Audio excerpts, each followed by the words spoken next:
And so it sends electrical current that increases the temperature inside the root canal system. When used in irrigation, it causes the pulpal tissue and the bacterial debris to be cauterized or decomposed. And so it helps us to yield a cleaner canal, especially in the apical third, and especially in areas that are difficult or hard to reach, such as lateral and accessory canals. Welcome to the Phil Klein Dental Podcast. When performing root canal procedures, our goal as clinicians is to thoroughly clean the root canal system, disinfect it, and seal it to prevent microbial infection. But when dealing with complex cases, this is easier said than done.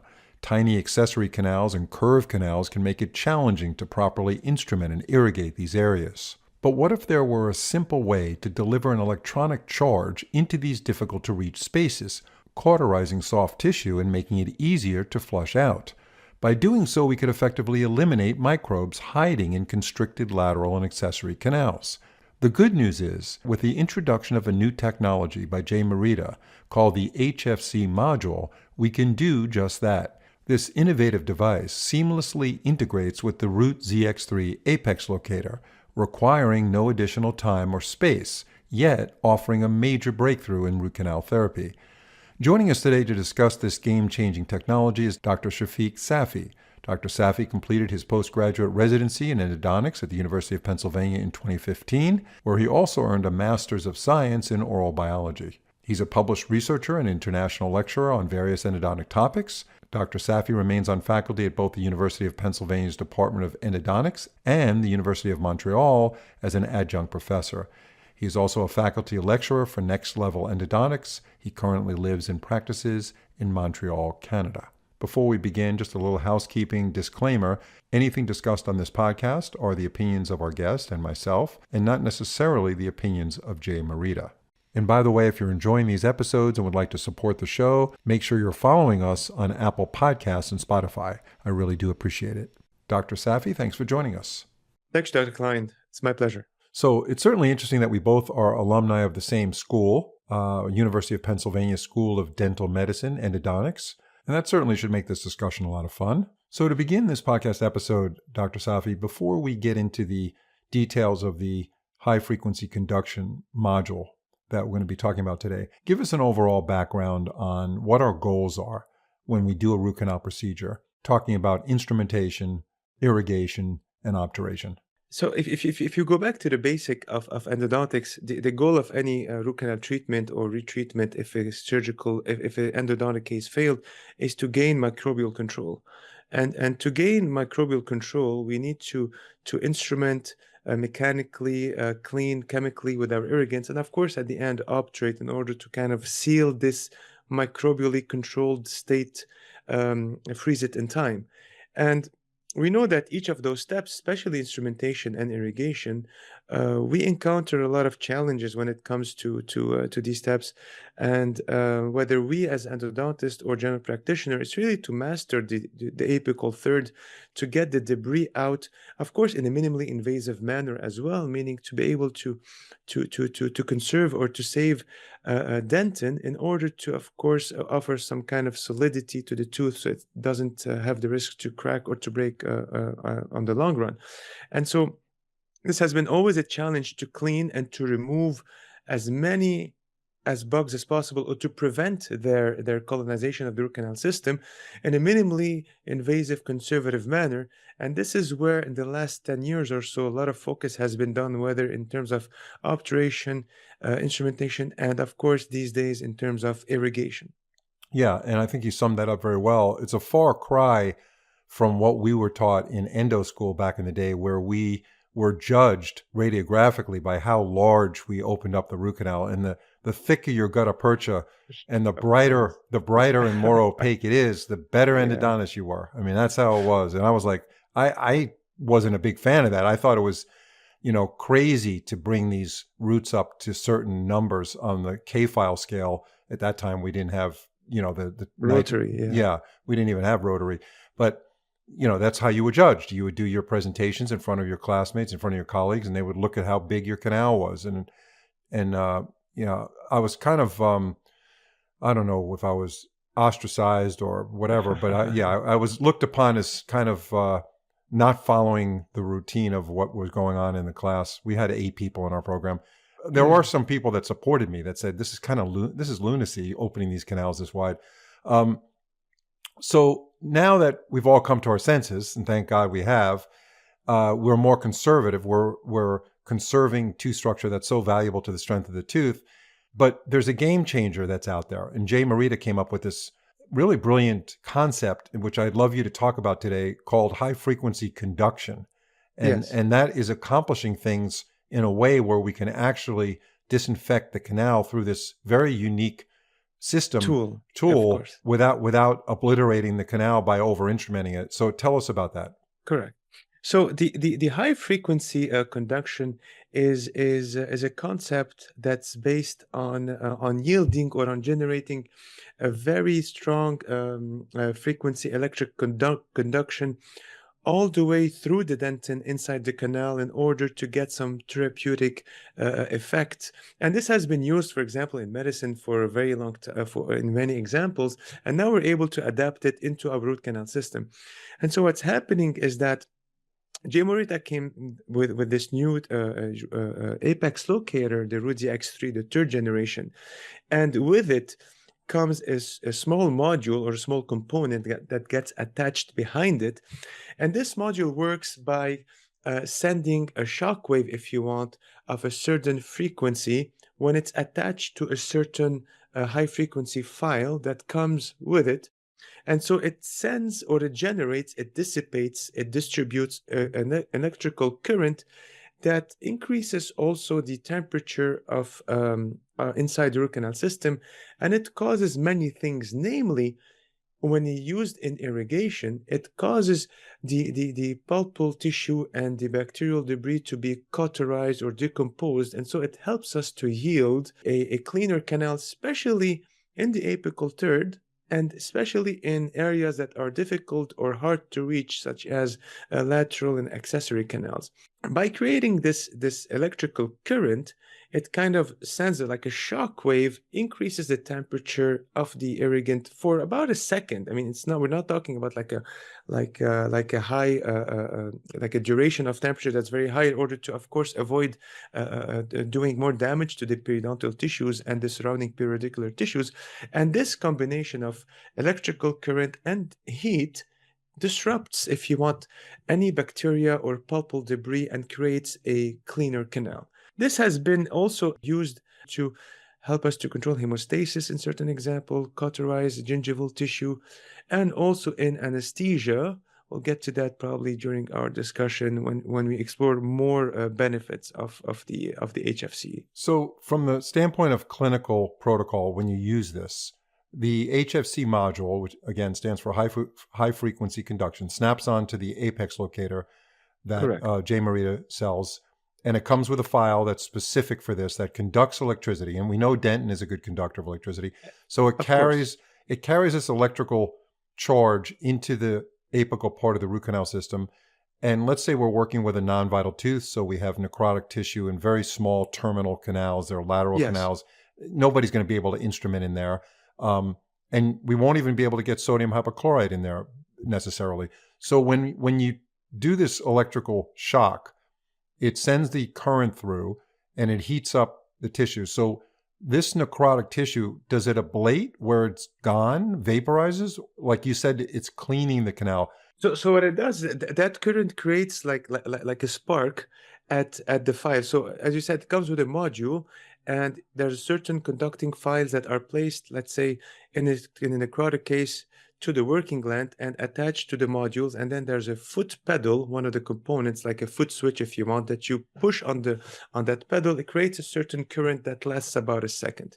During that second, there's like an energy transfer from the tip of the file.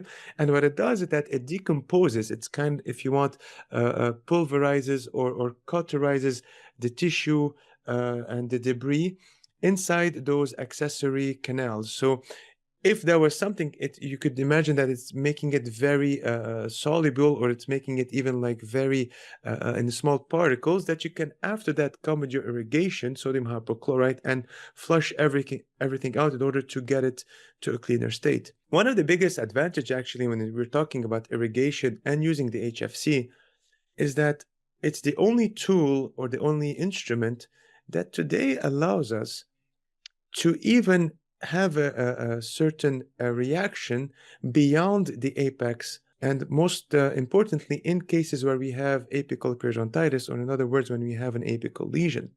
So in those necrotic cases where we have apical disease, when we approach our conducting file, which is that file that comes with the HFC, and we approach it to the apical terminus, let's say to working length, or let's say to the apex itself, it's been shown that that current can travel for about a millimeter of a radius, if you want, let's say that the radius of action beyond the apical foramen, and cause a favorable immune response, meaning elicit the good immune cells in order to bolster or to promote faster healing of the apical lesion. This, of course, with the cleaning of inside of the apical tissue, of the apical ramifications, is a new, if you want, advantage that nobody was able before to be able to conceive in a small machine that is easy to use and to incorporate in a dental practice. So this is the first time in endodontics that I know of where we actually get an advantage of having something happen beyond the apical foramen, right? Because normally that's the last place you want to go when you're doing endodontics. Everything is, you don't want to overfill, you don't want to over-instrument. So you're saying that there's some biologic activity, some stimulation that's going on from the electricity that's being generated from the high-frequency conduction unit, and it's stimulating some healing process in an area of rarefaction where there is bone loss at 100%. The apex. So we think that it elicits an like an anti-inflammation reaction. So it kind of slows down the inflammation process of apical periodontitis.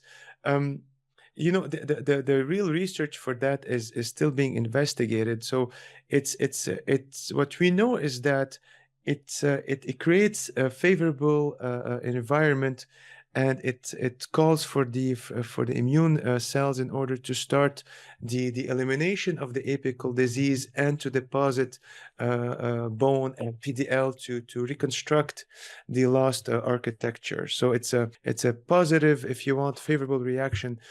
What I have to mention is that the conducting file is not the concept is not to push it out of the apex, but to get to the apex, of course, confirmed on the Root ZX and or on the X-ray, and then at that level to generate the impulse, to generate the shock wave, and that shock wave can travel for about a millimeter around itself and then elicit this positive immune response that we were talking about. So let me ask you this. So one of the things I like about this system very much is that it doesn't take any extra time, because everybody should be using an apex locator at this point if you're doing root canal, right? I mean, that's something that these are so advanced and they're so accurate, and they have readouts that give you information that's just invaluable while you're doing your clinical work. So in the case of using this module that snaps onto this apex locator, tell us the clinical procedure of when to actually step on that pedal. Like, let's give us an example. Okay. Let's say we're doing number 19 and we're working in the distal root of number 19. So let's say we have a number 19 or distal root. To start with, we're going to start with the basic case. Let's say it's a vital case. Okay, so we're not looking at any bacteria or any debris, but we have, let's say, pulpal tissue, and we're trying to get that pulpal tissue out as much as possible in order to control the environment. After, let's say, finding the working length of that distal canal, and creating a certain space that could accommodate the high frequency file in question. So the high frequency files, they come in multiple sizes. So it's equivalent to either a number 10K file, 15K file, 20K file, and 25K file. And of course, it's made in order to fit inside the canal in question. So let's say we have a canal that's the first file that we use is a size 10. After finding the working length, we could instrument that canal with a size 10 or 15 hand file. Then we could put that high frequency file inside that canal. In a vital case, it's not recommended to get very close to the apical third in order to avoid causing a lot of damage to the surrounding natural tissues that are unharmed because there's no disease. So it's recommended to go, let's say, about 1 millimeter close to the working length, and then we push on the pedal with our foot. It generates the electrical current in order to help us to dislodge any like spalpal tissue and to kind of cauterize it, which will make it easier for us to irrigate it. In a case where it's a necrotic case and we have a periapical lesion, then we can get this high frequency file a bit closer to the working gland, or the working gland itself, and create that high conduction electrical current in order to really get and dislodge all the material and get the accessory and apical canals cleaner and have a favorable response in the area where the lesion is as well. So when you're using the HFC module with the special file that comes with the system, there's a foot pedal that you depress, and when you step on it, it creates a 1 second shock. Is that right? So, yeah, so it creates a 1 second shock, and it's recommended to wait at least 1 second before sending another shock, and not to do more than 3 shocks in the same area, because we have to remember that there's also an increase in temperature inside the root canal system. So we don't want to increase that temperature of above a certain level in order to avoid any unwanted damage to the surrounding tissue. So one push on the rheostat gives a shock of 1 second. And if you deem it that you would like it a bit more to find a more effect, or you want the canal to be a bit more cleaner at that same level, wait 1 second between each shock. What's important also to mention here is that every time we solicitate this tool or the high frequency at the same level, we get a surface or a certain surrounding of the canal that is cleaner. That area that's cleaner will help the next electrical current gets propagated a bit further away, because there's less debris and less material in there, especially if we irrigate between the two electrical shocks. So in other words, we're doing like a cleaning by layer, if you want, or by millimeter to yield a cleaner canal. Right, but we're really focusing on the apical third. Apical, of course. So when you do that first shock, you can essentially take the instrument out, go back in there with a syringe and irrigate, and then use your rotary instrumentation to continue to file that area with the sodium hypochlorite, for instance, as your irrigant. Of course. And then, of course, you can repeat that process, but it's important to have that sodium hypochlorite irrigant in the canal system when you use this HFC module. Yeah, we have to have sodium hypochlorite in there, because sodium hypochlorite also will conduct the heat as well in order to really have that positive effect. And we have to have some sort of irrigant in there. We shouldn't just use that high frequency file alone. It has to be in the irrigant, which is sodium hypochlorite, and what's used most of the cases. So in the example of a distal root of number 19, 3 times is all you want to do. You don't want to do more than that. We don't want to do more than that 3 times, especially at the same spot. You can do it at different spots. So let's say, for example, in the case where like you're looking at a certain side of a canal under the microscope or under your loops, and you see that there's some kind of like pulpal tissue or a debris stuck on there, and you're trying to get it out, and you take your hand file or like you take an instrument, you try to scrape it out, and you're not able to scrape it out. So if you can measure around, let's say, to what the depth of that debris that's stuck on the canal wall, you could adapt that length to your high frequency file, and then you could navigate with that file to that level, and then shock that area 3 times, each time giving yourself 1 second of a break, but not more than 3, not to overheat that special part. And this will get that debris, or that sometimes even in a retreatment, if you have got a percha that is stubborn in there, that is stuck, or a bit of sealer or something that you want to get it out, it also helps to disintegrate or to get it dislodged and get it out when you irrigate it.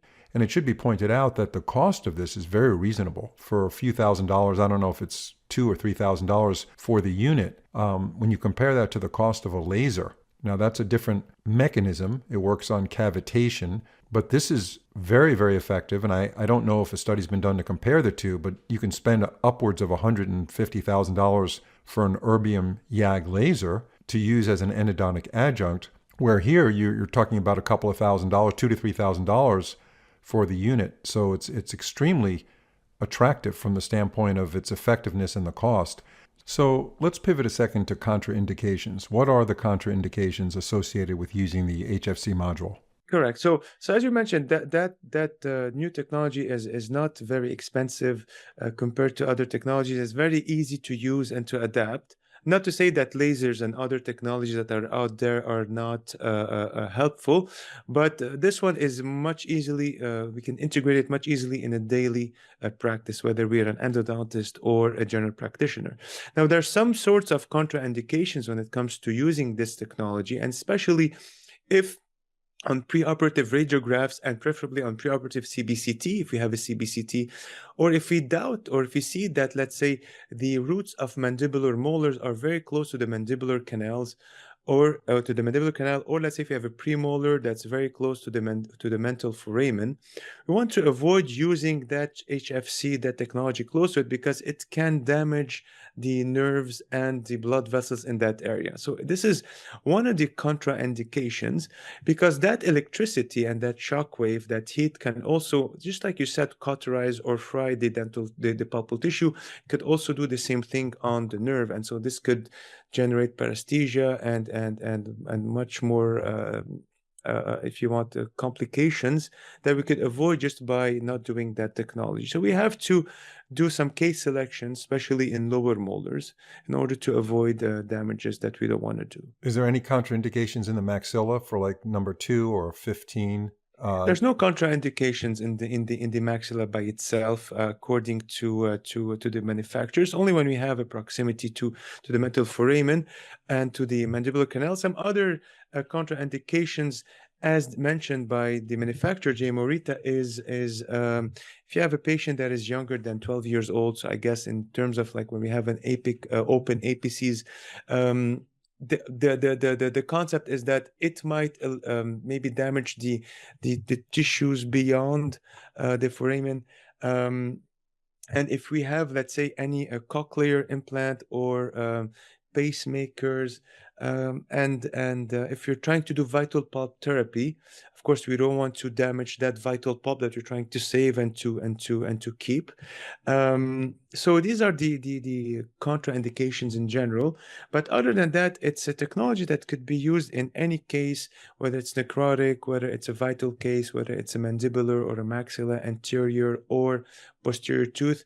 And I mean, we shouldn't, if you want, underestimate the extensive anatomy. We all know that anatomy is one of the biggest challenges in root canal treatment. And so adding this technology to dominate or to conquer, if you want, the anatomy gives us a big plus in endodontics in order to control the microbes, which is the ultimate goal of our treatment. Yeah, I mean, if I was practicing today, I would use this on every case other than what you just discussed. I mean, that's the biggest issue, is getting into areas where we just can't instrument, and we, in many cases, we don't even know they're there. Now with CBCT, it helps us, but when I practiced and we had 2D imaging, we, whether we had traditional 2D imaging, traditional 2D imaging, I mean, you got to be kidding me if you think you're going to be able to see all those lateral canals. These are small little canals that are just very, very tiny, that are holding microbes that can cause a failure.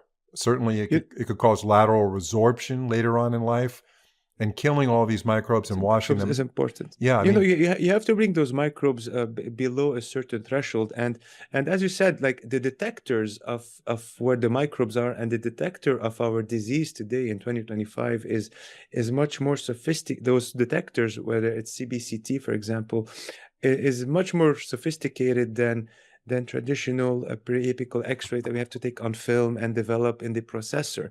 And so now we know that when we have these detectors that can detect where the microbes are hiding and how they are manifesting themselves in terms of like resorptions or lesions or apical disease, we should incorporate technology that helps us to go and get those microbes where they are, since now we know how to detect them. And thus this technology that is easy to integrate and to be used in any case except in those scenarios that are contraindicated.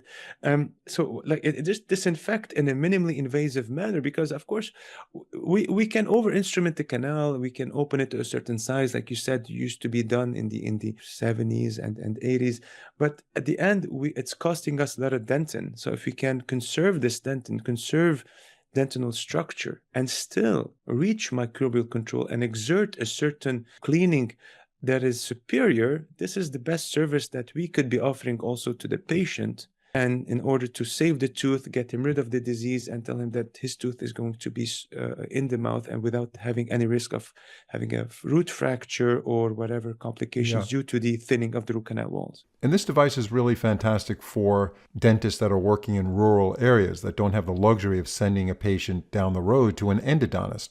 Often the patient may say, I don't want to go 50 miles or 35 to 50 miles to see my endodontist, so just take the tooth out. And the choice is either... This could help us. Yeah.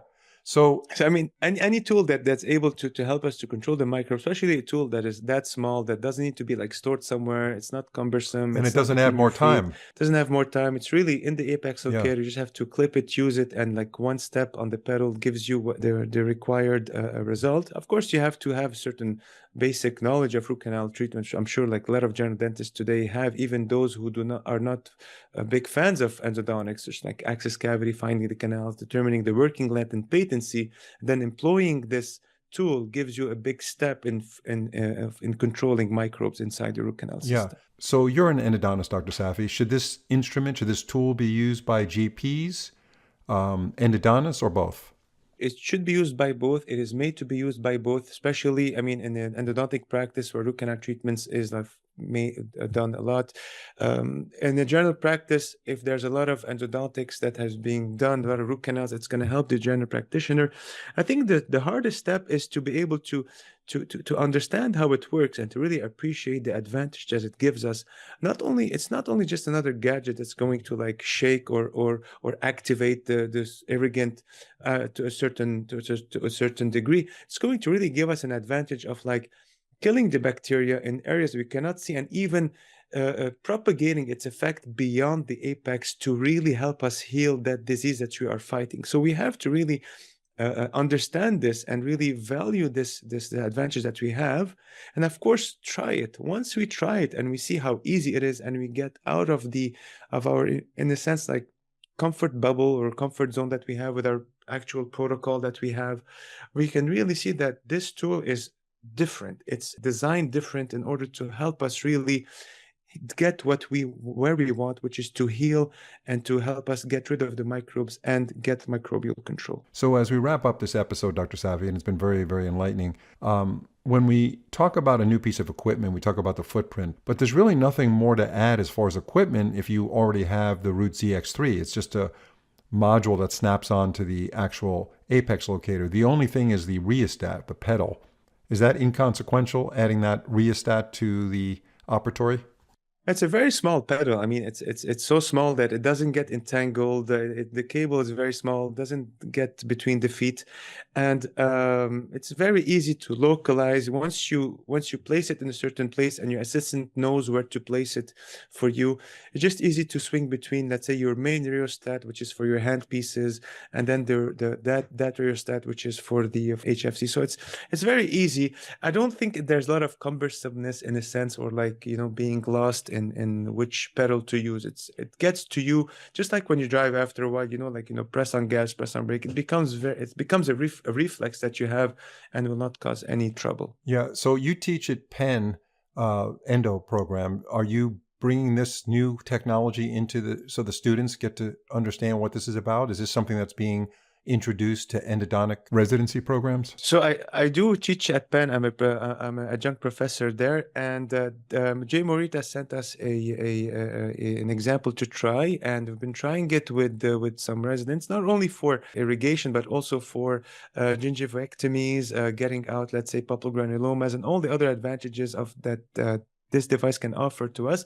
And I can say that, there's a little bit of a learning curve, but that's not very complicated. But once we really get used to it and we see the result visually of it, it becomes something that is secondhand that we can incorporate in our dental everyday practice without any problem. It's really nice to see the progression of technology and how it gets introduced into our operatories. And I think every clinician just needs to be open-minded. Listen, when I first started using the Apex locator, there was all sorts of problems with it back in the 80s. You know, you had a little drop of blood in the canal or sodium hypochlorite and all hell would break loose. To go nuts. Yeah, I mean, nuts. Yeah, it's a the different objective one. the objective is the same. The objective, our objective is the same. The approach gets different and gets better with time, whether with, let's say, Apex locators, magnification, illumination with loops. Today we are lucky that we have microscopes. With the radiology we have CBCT, and now with disinfection or with cleaning, with debriding, with getting a cleaner root canal system, we have this new conduction module that really offers us an advantage, a step forward in reaching microbial control. Yeah. I was at the New York show last December, and I believe it was the New York show, and there were tons of dentists at the J. Marita booth trying to get an idea of what this thing was about, because they know as practicing dentists that the number one concern for root canal therapy is to kill the bugs, and everything relies on that. If you don't kill the bugs, your root canal success rate is going to fail at a certain extent. Yeah, it's going to fail. So, Dr. Safi, great discussion. Very, very interesting. And we really do appreciate your time. It was great to talk to another Penn alum. That was a treat. Enjoy the beautiful city you live in, Montreal, and hopefully I'll get to visit there sometime. Really appreciate your time and hope to see you on another program soon. Thank you so much. Cheers. Thank you.